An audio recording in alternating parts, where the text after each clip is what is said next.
Irmãos, vamos abrir a palavra novamente, vamos acompanhar Atos, capítulo de número 3. Atos, capítulo de número 3.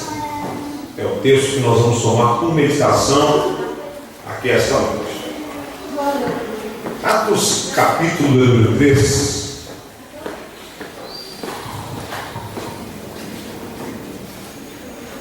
Apenas o verso 6. Disse-lhe Pedro: não tenho prata e nem ouro. Não tenho prata e nem ouro. Mas o que eu tenho, isso eu te dou. Em nome de Jesus. Em nome de Jesus Cristo. O Nazareno, levanta e anda. Diga comigo: autoridade espiritual. Autoridade espiritual. Com graça assim na alma, irmão. Autoridade espiritual. Diga: autoridade espiritual. Autoridade espiritual. Nós precisamos ter autoridade espiritual.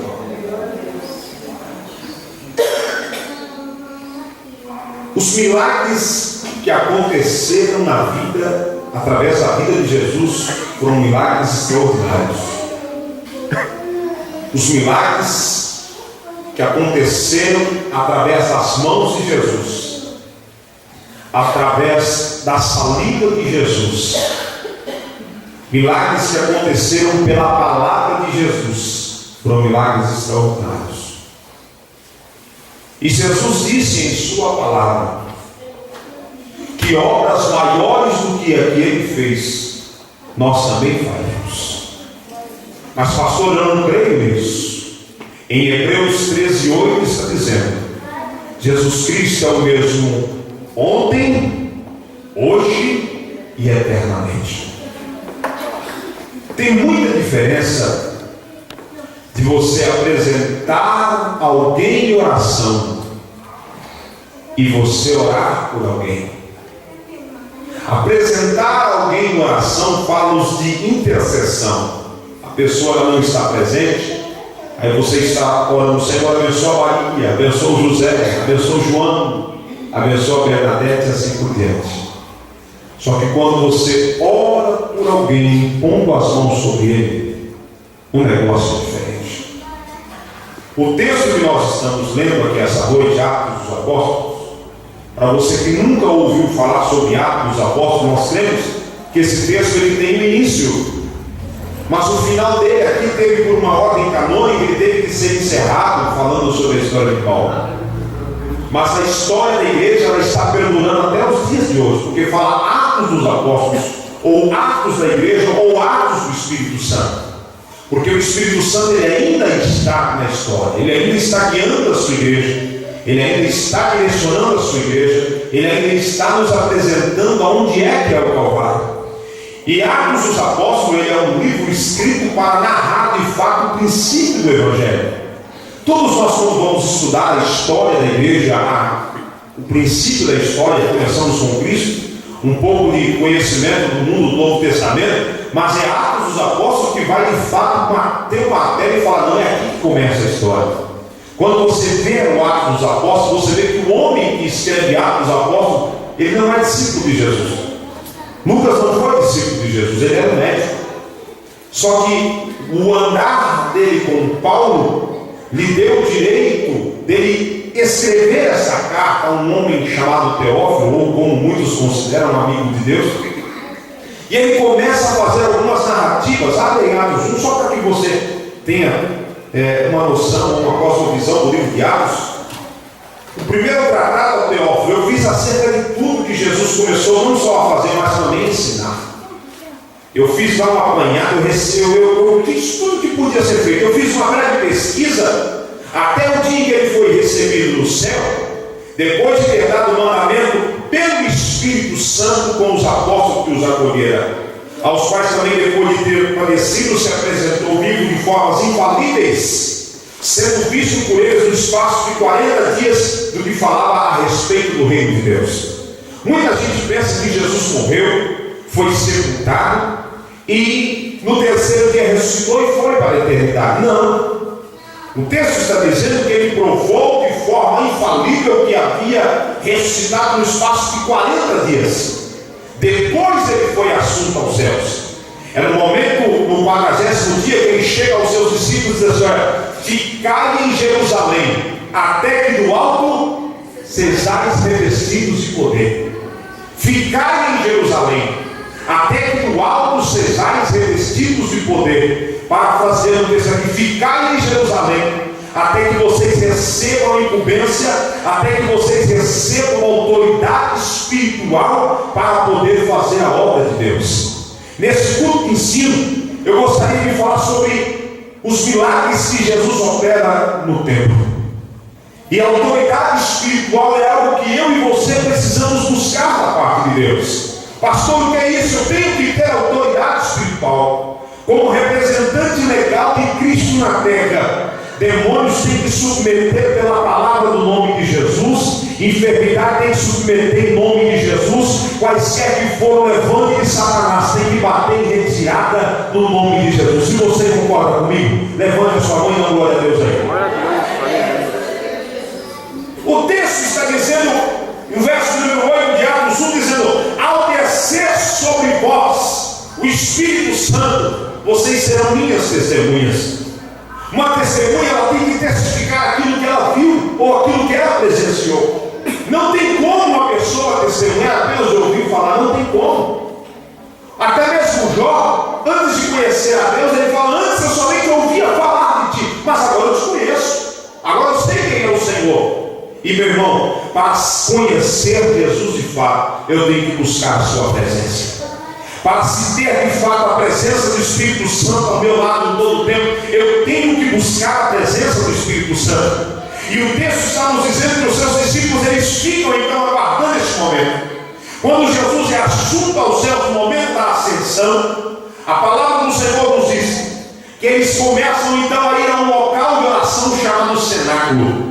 E nesse cenáculo eles começam a buscar a presença do Espírito Santo, começam a invocar a presença do Espírito Santo. Então passou o 41º dia, o 42º dia, 6 horas da manhã, quando não se havia leitura da lei, havia então uma busca, ou uma intercessão, ou uma oração, como você queira chamar. Eles começaram a buscar a presença do Espírito Santo. Então se passam 49 dias, e eles já sabem, há rumores que haverá uma grande festa em Jerusalém, chamada Festa do Pentecostes. Diga comigo: festa de Pentecostes.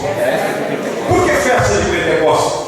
A palavra Pentecostes significa 50, porque era uma festa realizada 50 dias após a Páscoa. Então ocorria a Páscoa, daí a 50 dias acontecia então esta festa, que era conhecida como festa da primícia. Todo mundo levava uma porção da terra para apresentar em oferta a Deus. E a palavra nos diz que, cumprindo-se então o dia de Pentecostes, toda a igreja do Senhor estava reunido, buscando a presença do Espírito Santo. Estavam clamando a presença do Senhor, quando aproximadamente 8 horas da manhã, a palavra do Senhor nos diz em Atos capítulo 2, que um vento veemente e impetuoso, ele entra por dentro da casa, ele começa a entrar no meio da casa de oração, onde eles estavam no meio do cenáculo, e foram ouvidas e vistas por eles línguas repartidas como que de fogo, aos quais pousavam sobre cada um deles. Meu irmão, imagina comigo aqui, só um pouquinho aqui, como é que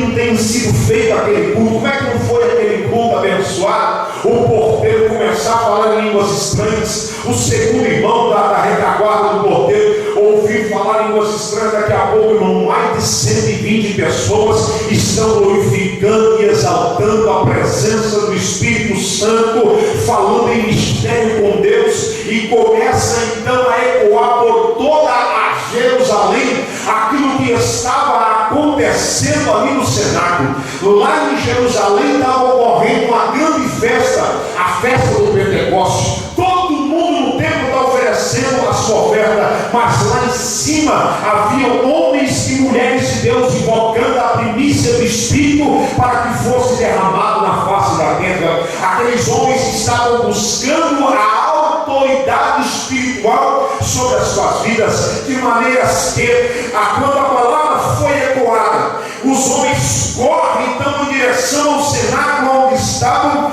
e eles começam então a está todo mundo bêbado aí? Será que esse povo está falando? Está falando coisa com coisa? Esse povo está delirando, rapaz. Esse povo não está conhecendo, não. O que está acontecendo? Perderam a razão, não, meu amado. Era a presença do Espírito Santo que haviam sido derramadas naquele local. 16 nações estavam naquela cidade.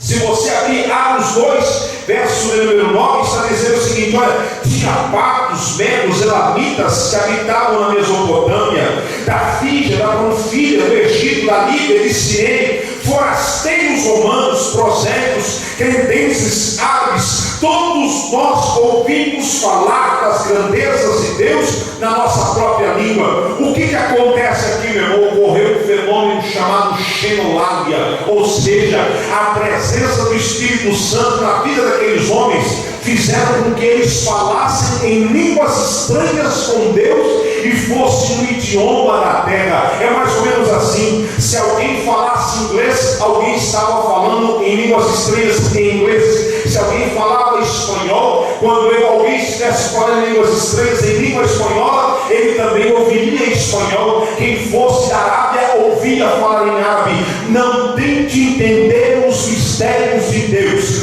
Viva os mistérios de Deus para a sua vida e a presença de Deus será notória sobre a sua vida. Você concorda comigo? Levante a sua mão e dá uma orelha. A autoridade espiritual, ela tem uma porta de entrada na nossa vida. E é eu e você que buscamos. Aleluia. Muita gente se contenta com a vida cristã, me perdoe a expressão, barata. Se você trabalha numa empresa, existem pessoas que ele está trabalhando, ele só bate o cartão, ele sai e acabou. Mas tem pessoas que ele, no trabalho que ele executa dentro da empresa, ele executa com excelência, tem um diferencial. E a esse, o patrão dá dor a ele, o patrão abençoa, o patrão promove, o patrão eleva. Eu estou errado na minha colocação? Não. Existem pessoas que eles apenas, não, eu quero somente ser um cristão, eu quero chegar ali, sentar no banco, pronto, acabou. Salvação está bom demais. O Senhor quer algo além para a tua vida, meu irmão. O Senhor quer que você tenha experiências com Deus. O Senhor quer que você tenha visões. O Senhor quer que você tenha propósitos. O Senhor quer te usar na obra dele. E às vezes nós começamos a colocar paradigmas. Não, eu não posso, eu não tenho condições, eu não sou ninguém. Quem sou eu? Quem sou eu? Você é instrumento na mão de Deus. Deus te chamou e tem uma grande obra para executar através da tua vida. Pense você, não, eu nasci aqui nessa igreja, eu tenho mais de 30 anos, vou morrer sentado aqui nesse banco, não vai não. Se você tinha esse pensamento, você perdeu. Pode ser no 31º ano que você vai colocar um propósito firme na presença de Deus. No 31º ano de vida cristã aqui nesse local, Deus vai começar a te usar de uma forma tremenda. Deus vai te usar em línguas estranhas. Deus vai te usar no poder da revelação. Deus vai te usar no poder da palavra, no poder da profecia. Quando você adora a Deus, você não adorará de qualquer forma. Deus te usará de forma tremenda para que vidas sejam abençoadas através do seu louvor. A nossa vida cristã tem que ser uma vida cristã comprometida com os propósitos de Deus.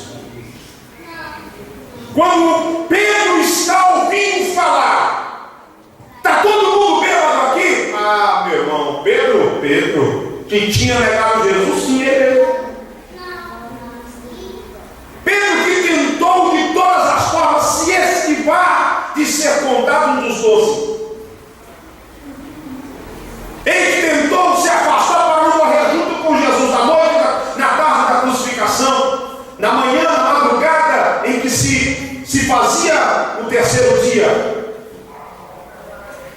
O que acontece, pastor? Ele tenta se esquivar, ele aparece aqui no texto. Capítulo 2, verso 14, está dizendo: então, se colocando em pé com os 11, levantou a sua voz e disse: homens judeus, todos vós que habitais em Jerusalém, isso seja notório, escutai as minhas palavras. Esses homens não estão bêbados 9 horas da manhã. 9 horas da manhã não é costume uma pessoa andar cheia de moço na rua. Não é comum. Isso aqui é o que foi dito pelo profeta Joel, no capítulo 2, verso de número 28, que nos últimos dias, diz o Senhor, eu derramarei do meu Espírito sobre toda a carne. A presença do Espírito Santo foi derramada de uma forma tremenda, que quase 3.000 almas levantaram as mãos e aceitaram a Jesus por aquele sinal que ele havia feito. Dizem que uma imagem vale mais do que 1000 palavras. Um milagre vale quantas mensagens ministradas, então? O que é a presença do Espírito na sua vida? O que é a presença, a autoridade espiritual na sua vida? Na hora da ministração da palavra. Porque a palavra nos ensina que os sinais seguirão aos que? Os sinais seguirão aos que? Em meu? Pronto. Se você teve fé um dia para levantar a mão e aceitar a Cristo como único e suficiente Salvador, por que hoje você não tem coragem de levantar a mão e orar e repreender a enfermidade em nome de Jesus? A mensagem é diferente, pastor? Não. A mensagem é a mesma. O problema é que acontece conosco com a nossa fé. Existem pessoas que têm coragem de andar em equilíbrio em cima de uma corda a 30 centímetros do chão, mas não tem coragem de andar a 30 metros de altura atravessando de um andar para o outro. O que acontece, pastor? Com medo. A timidez. A gente fica preocupado. Nós nos julgamos incapazes. Ei, Jesus quer operar através da sua vida.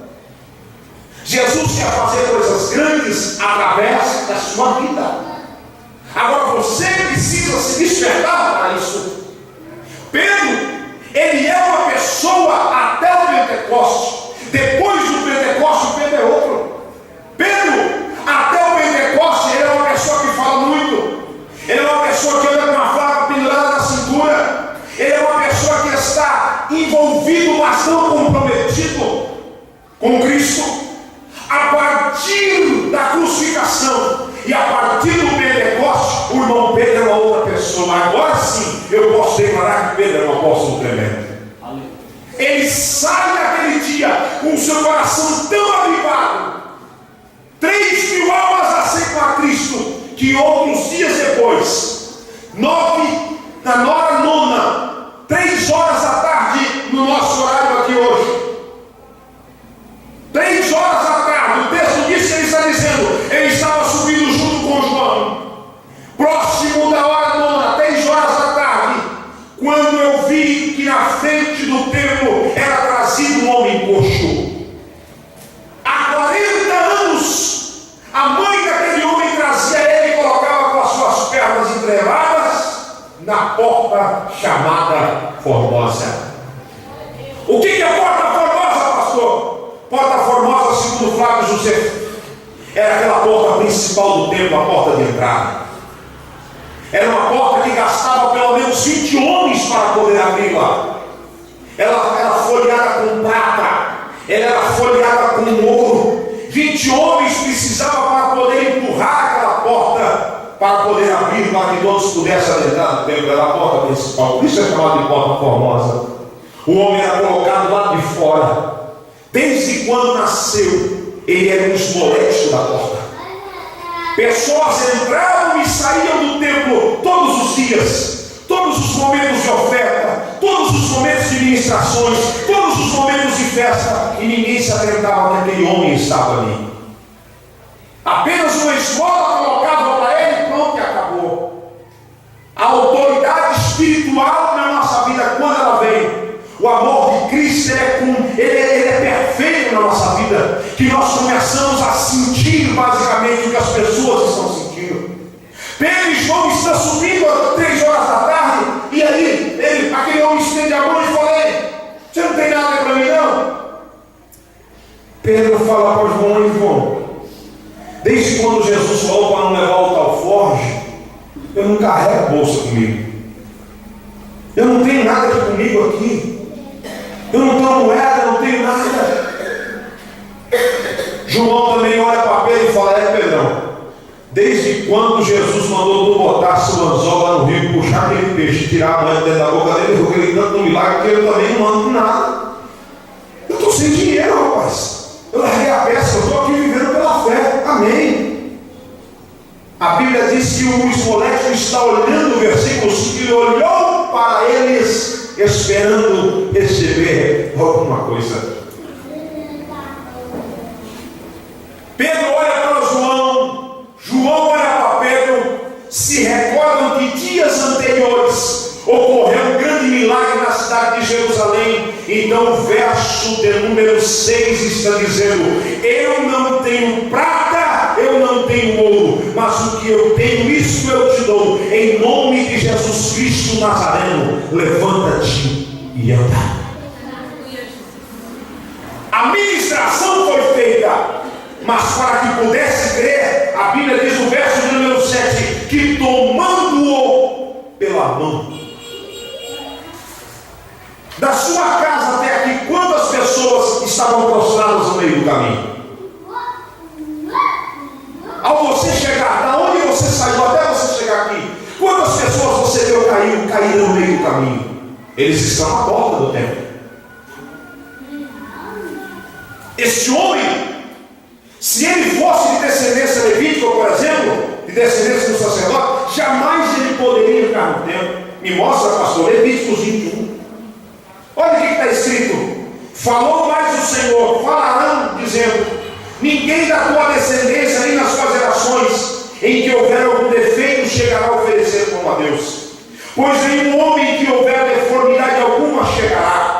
Homem cego, homem coxo, homem de nariz chato, de membros demasiadamente comprido, homem que tiver quebrado o pé ou a mão quebrada, ou corcunda ou anão, ou que tiver defeito no olho, sarna e pinja, ou que tiver qualquer outra coisa, nenhum homem da descendência de Arão, o sacerdote, em que houver alguma deformidade, se chegará para oferecer ofertas queimadas ao Senhor. Defeito nele há, e não se chegará para oferecer o pão ao seu Deus. Rejeitado por todos no templo, ele não podia entrar naquele lugar. Nem mesmo a sua própria mãe o colocava dentro do templo. O texto diz que a sua mãe colocava fora a porta do templo. Quantas pessoas estão do lado de fora do templo e nós não temos força para ajudá-los a entrar para dentro do templo? Por que, pastor? Porque aqui há a salvação, aqui há a cura, aqui a presença de Deus está conosco, a glória do Deus poderoso está conosco. Pedro olha para aquele homem e fala: não tenho nada, filho, mas o que eu tenho eu vou te dar.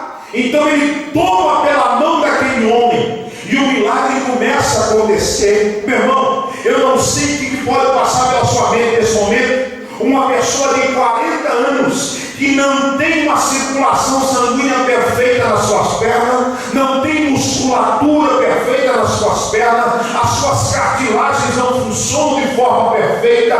O milagre começa a acontecer quando aqueles homens saem de sua casa e vai para o templo lá, porque a presença de Deus estava com ele. Porque, pastor, eu fiz um exame chamado eletroneuramiografia. O que é isso? É uma agulha que se coloca na perna, que vai até o nervo e dá-se um choque, então, para saber, para testar a resistência da sua perna, como é que está a neuralgia da sua perna. Eu fiz esse exame. Aqui não teve tempo para se levar um cirurgião, aqui não teve tempo de fazer uma eletroneuramiografia, aqui só houve tempo exclusivo para decretar o milagre e o milagre começar a acontecer. Levanta a sua mão que eu quero ministrar sobre a sua vida aqui essa noite. Eu não sei o que tem se passado muitas vezes pela sua cabeça, pelo seu coração, no meio da sua alma, a sua incapacidade, mas eu quero dizer que há uma autoridade de Deus sendo liberada aqui essa noite e o milagre vai acontecer através da tua vida. Eu profetizo em nome da palavra, pelo nome de Jesus aqui essa noite. Glorifico o nome do Senhor. Glória a Deus. Aleluia. Por que, pastor? Acabaraga na gaspinha de fogo. Deus é fiel. Aleluia.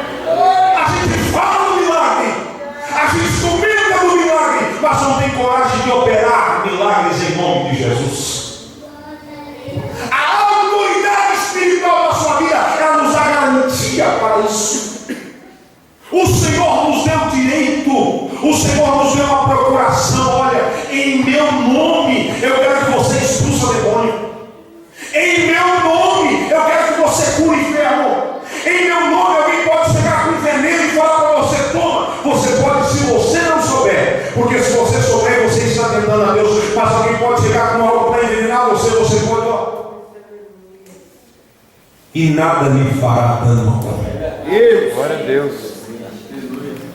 Eu preciso adquirir a autoridade de Deus para a minha vida. Agora vamos lá. Quando olharam para aquele homem, as suas pernas dilataram, soltaram, começaram a saltar, pular de um lado para o outro. O primeiro lugar que aquele homem foi aonde? No templo. Aonde eu não posso entrar, eu quero entrar hoje.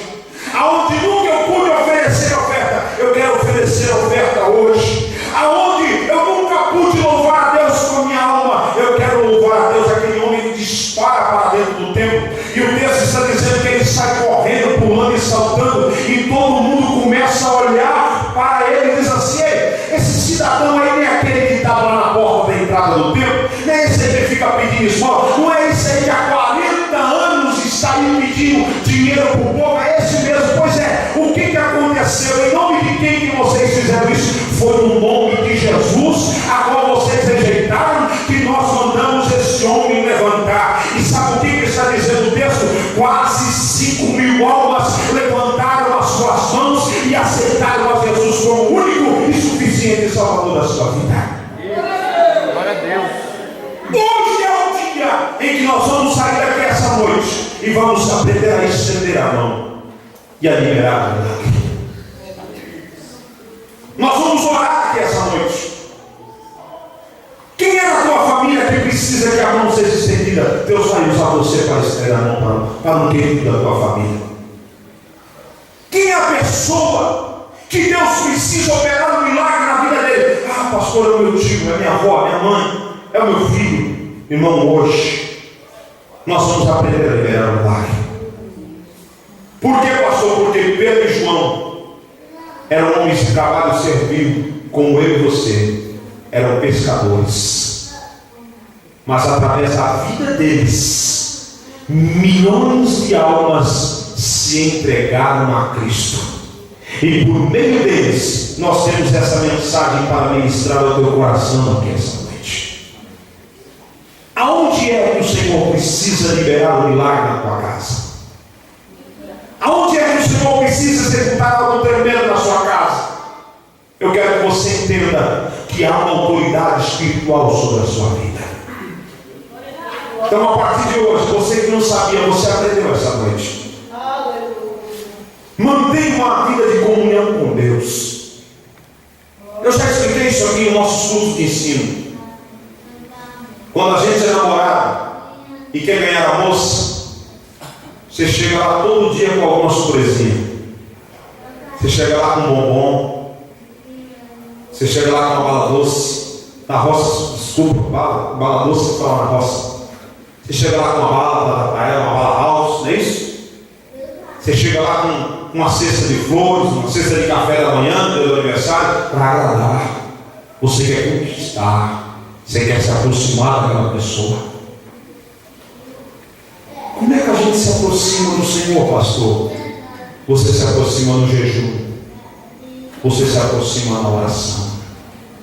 Você se aproxima na meditação da palavra. O mundo hoje está oferecendo tanto conforto, tanto entretenimento para nós, que muita gente daqui uns dias vai até esquecer que existe um Deus. É isso, pastor, olha o que eu estou te falando. Ah, eu posso criar tudo. Eu posso fazer o que eu quero. A engenharia consegue projetar tudo.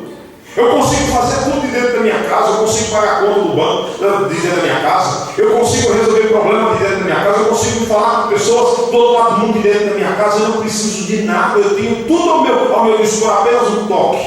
Tudo. Sim, claro. Concordo com você. Mas nós temos um Deus que está acima de todas as coisas. Que retira a depressão que a tecnologia não consegue retirar. Que pode repreender o câncer medicina não consegue repreender, Glória a Deus. que pode curar enfermidades terríveis que a ciência quebra a cabeça e não consegue. A ciência não consegue, mas tem um Deus que só passa um toque da sua palavra e o milagre é liberado. Se você quer, fica de pé, que eu quero orar por você.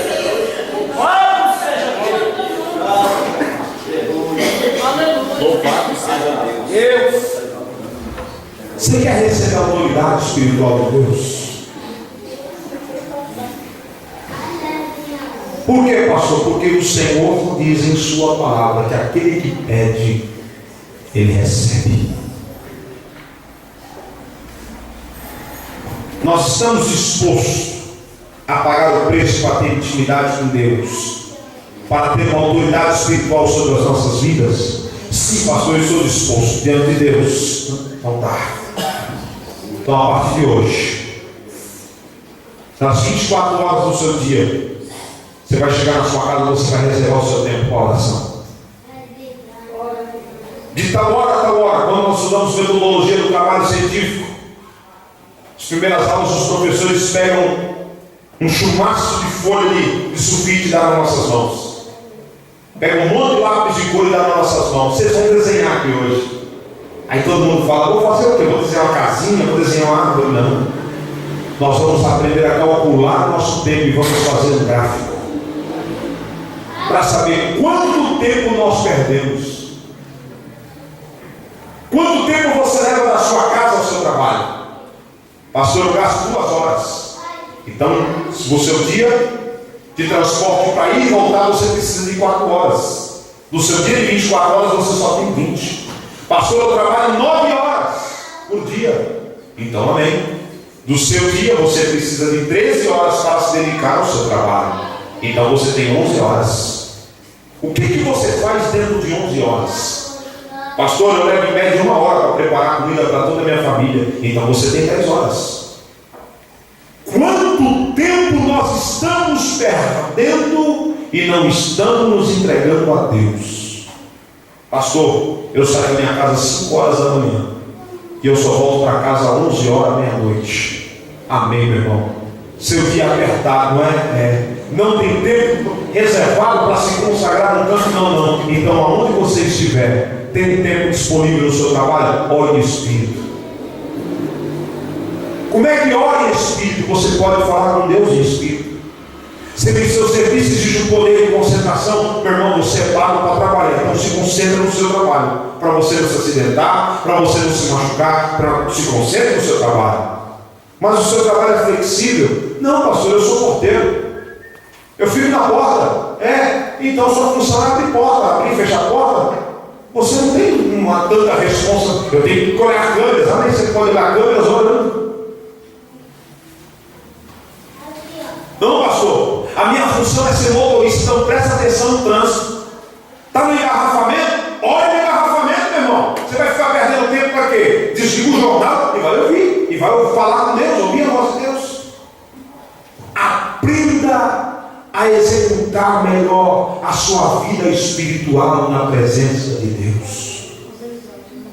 Nós tiramos tempo para tudo. Então tire o tempo para Deus, que com certeza Deus vai derramar uma autoridade extraordinária sobre a sua vida. Você concorda comigo? Diga glória a Deus. Glória a Deus. Então vamos orar. Senhor, eu quero te apresentar os teus servos que aqui estão. Eu quero te apresentar, Pai, que o Senhor venha confirmar a tua palavra sobre nós aqui essa noite. A tua palavra é fiel, a tua palavra é maravilhosa. Nós queremos descansar debaixo da tua palavra. Oh Senhor, esta palavra nós estamos falando sobre a autoridade espiritual. Então derrama sobre nossas vidas. Senhor, a tua palavra diz para nós impormos as nossas mãos nos enfermos e os curarem. Pai, nós não queremos ter um entupimento chamado pecado na nossa vida espiritual. Nós queremos ter um canal de unção liberado em todo o tempo. Repreenda toda a diversidade agora em nome de Jesus. Se tem algum caminho homem, nos perdoe em nome de Jesus. Mas Senhor, em nome de Jesus também nós pedimos o teu Espírito. Derrama o teu Espírito sobre nós, Senhor. Faça algo grande na nossa vida. Pai, temos autoridade para repreender enfermidades, para repreender demônios, moléstias, Senhor. Aquilo que o Senhor não tem plantado na vida do ser humano, no seu